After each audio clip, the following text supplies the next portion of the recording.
What's going on, everybody? This is Chris Classic dropping a car vlog. Hope you guys are having a wonderful day. Nobody tells you today. Remember that God loves you, Christ loves you, and I love you as well. Praying that we understand what discernment is and how powerful it is. You know, just because somebody says something doesn't have a ill intention, that discernment will tell you everything. It's not saying that you know about everything, but it's just something in your heart or even your soul that just tugs at you, that you know that something ain't right and something ain't cool. So sometimes people call it instinct, intuition, but discernment is a little bit more powerful than that, because sometimes people will definitely play in your face and say that they are not. So always remember that I pray that God grants that for a lot of us, especially during the days, because a lot of people have hidden intentions. Make sure you subscribe to the Take It Home podcast, where I talk about professional wrestling topics and I interview wrestlers. Make sure you also subscribe to C3 Ultimate Wrestling. Despite everything that's going on, that is still me and my wife's professional wrestling company.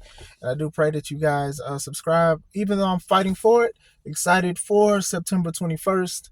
Enter the Limelights, our third show of the year. It's going to be definitely dope. Man, the sun is shining on me. So it's a tribute to Limelight Entertainment Studios, the number one sponsor for C3 Ultimate Wrestling. Shout out to David Green and everything he continues to do. Check out his sites on Facebook. A lot of the stuff he has for sale, and he has more things to come that I'll be glad to talk about when the time is right. I wanted to talk about a few things, wrestling news. First thing I wanted to talk about was the MJF and Britt Baker situation. Apparently, Britt Baker is suspended because she said something about MJF, and then it got relayed to MJF's girlfriend, Alicia. And I've talked about this on the short, so I'm going to keep this short as well. So Alicia told MJF, and apparently MJF went into the locker room and confronted Britt about it. And then HR felt that the best thing to do was to suspend Britt. Now, I'm going to say some things that I do not like about the situation. One, I don't like that we know this situation. I don't. But it makes sense, because if Britt is suspended, Britt is supposed to be feuding with Mercedes. And why not? Could it in an injury angle, but hey. But I don't like that MJF as a man barging into a women's locker room. Like, look, I don't care how wrong Britt was. What you don't do is you don't do that. Let me find out my wife is in a locker room and then a man just barges in. It's out the window on why you did it, unless somebody was jumping your lady, which that wasn't the case. Like, let me find out. Britt basically being suspended. This is like one of the third altercations she's had that we've known about. And I know a lot of people, when Punk was doing a whole bunch of stuff, he was considered a problem child. And when Sammy Guevara was doing stuff, he was considered a problem child. And, you know, when do people say it? And I'm not trying to say she's a problem child, but like a lot of the stuff has went around her being like a locker room leader, or she's crowned herself that. And some wrestlers who's not even signed, they said something about it. And then the wrestlers who are signed, they try to vouch for Britt. Oh, when I was going through something personal in my life, I'm like, you shouldn't tell us your personal stuff. So it's back and forth. I remember the story of, they said Britt Baker had Jamie Hayter hiding. Britt Baker and Jamie Hayter had Thunder Rosa hiding in the bathroom because they were scared. She was scared to confront them. I don't believe that, but still, that's just one of those things. When you are absent, sometimes your power or your presence, or even people who follow you or your alliance, can get weaker. That's just one of those things. That's just 100% fact. Not saying she's right or wrong, but still. But I did want to speak about that. I'm sure she'll be there wrestling at All In at the end of this month. So, next thing, Tanga Loa. It seems like he's getting punished. It seems like WWE was like, you know what? We're going to cool your heels. And I truly think he's been messing up. And I don't want to just say it's just that, but it could be. I mean, when he debuted, he had trouble getting a towel off of his face.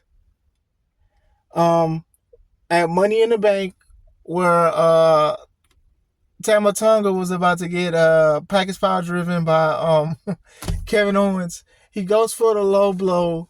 He hits Kevin in the butt. And then when he does do the low blow, he hits his brother.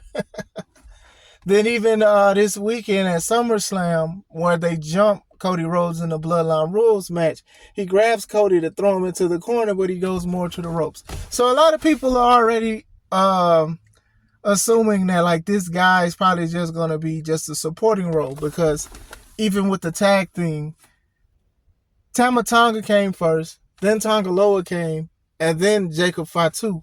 But now they're saying that Tanga Loa is hurt, got injured by Kevin Owens, and he's wearing an eye patch. So he's not clear to wrestle. So now Tanga and Jacob Fatu are the tag champions. So it sucks when you put it into perspective, because Tanga Loa is not supposed to be cleared to wrestle, yet he attacked Cody Rhodes in a match. So that just shows you that they just want to cool his heels. I don't know if they don't think he's ready or not, but that's just one of those things that happen in wrestling sometimes. Sometimes you only get one shot. Shout out to Eminem. Do not miss your chance to blow. This opportunity comes one in a lifetime. You better lose yourself in the music, the wrestling, you own it. Anyway, still, it seems like he had multiple chances. I think he may have time to improve, but we've seen it before where somebody is like the dimmer out of the whole group, and then sometimes they get kicked out the group, sometimes they are just in manager roles, they're just outside. But to me, to say he's not clear to wrestle, but he's in there wrestling, doing certain things, is just crazy to me. It's bananas. So I will say that I do hope whatever's going on, he does get more opportunity, because I don't want people to lose their jobs. But, you know, a lot of us remember him as Camacho when he was in WWE, and he was teaming with Hunico, and then they had him as a stereotypical Hispanic wrestlers with black muscle shirts, khakis, and chucks with lowrider bicycles. So I definitely remember that. And I remember he's Tongan, he's not Hispanic. But I do remember that, and I do hope everything works out, because Jacob has been killing it. Now, I know that Jacob, they're saying he's selling an injury, but I don't know. But that'll be an opportunity for Tanga Loa to step up if they want to believe in him. But I do feel like, obviously, if there's no improvement, they're either going to kick him out or they're going to face him somewhere else. So I will say that. I also wanted to talk about the Wyatt Six. Last night, they went against American Made, which is the Creed brothers and Chad Gable. So WWE, they did smart, because they put the whole match. And shout out to WWE. They've been doing this for the past, year? Is they'll put like a full match of what happened the night before or the night of. And I think that's very important to understand that, like, if you want new fans, maybe you do need to drop a full match. You know, I do wish that is something that AEW does, but I don't know what their publishing and broadcasting rights are with the companies that they work with. You get what I'm saying? So I will say that much. But still, so I did watch it this morning, and I enjoyed it. Like I said, I wasn't a big fan of Wyatt. I do think it's touching that so many people do a lot of tributes outside of like the blasphemy that they be doing sometimes. Outside of that, I thought it was good. One of the main things that I did enjoy about it was that the Wyatt Six, that the wrestlers were selling. And to me, makes them human, make them feel human. Like, y'all been doing promos about these people saying they were lost since Bray left them, or they were hurt, or they were overlooked. So cool. These are human emotions that a lot of humans go through every day, and I pray that people get out of that. You get what I'm saying? So a lot of people deal with that. So that's like natural, something that's very relatable. You know, a lot of people look at villain movies and stuff with the villains, and they relate more to the villain more than the hero, because they're like, hey, I know exactly how this feels. I want to get my get back. I want people to understand me. I don't want people to disrespect me. So with the Wyatt Six, not even saying that they're villains per se, but they've been saying things that are relatable. But one thing that I do love is that they are selling. Like, they would get slammed, they wouldn't get up all the way, they wouldn't no-sell and stuff. They would sell a certain hurt, slight strike or whatever. So to me, y'all are already planting good seeds in the Wyatt Six, because when I do think about the Fiend and how they did stuff, oh, well, you know, he's getting up from certain moves and chair shots and stuff like it's nothing. But then when he goes against guys like Goldberg, he's out. He's losing. Like, he's not getting up. He's not selling. He's selling. Goldberg beats him in about a minute or so. Spear, jackhammer, that's it.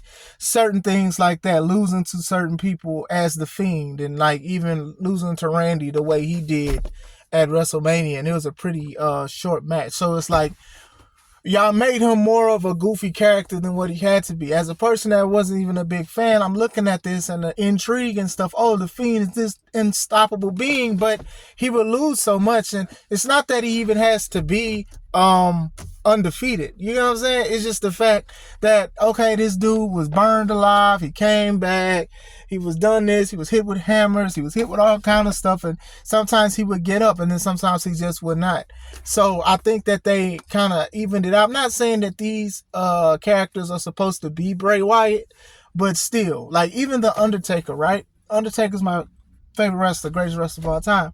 When he first started, he was doing the zombie thing to where he'd fall, but he'd get up. He'd just continually get up. He'd go slower and stuff to get people, but he would continue to get up. But then eventually he started selling, being more human. And then especially when he went from American Badass Undertaker with the Biker Taker back into the old school version of himself, just a reiteration, he was selling more.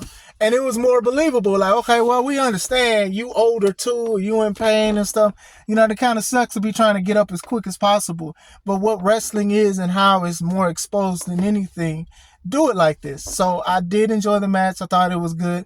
Even though American Made lost, I do see them as a top trio team. It'll definitely be dope. They'll probably feud with the New Day, which would be Xavier Woods, Kofi Kingston, and Odyssey Jones. Even though Woods is a little hesitant about it, rightfully so. I'm curious to see where it goes.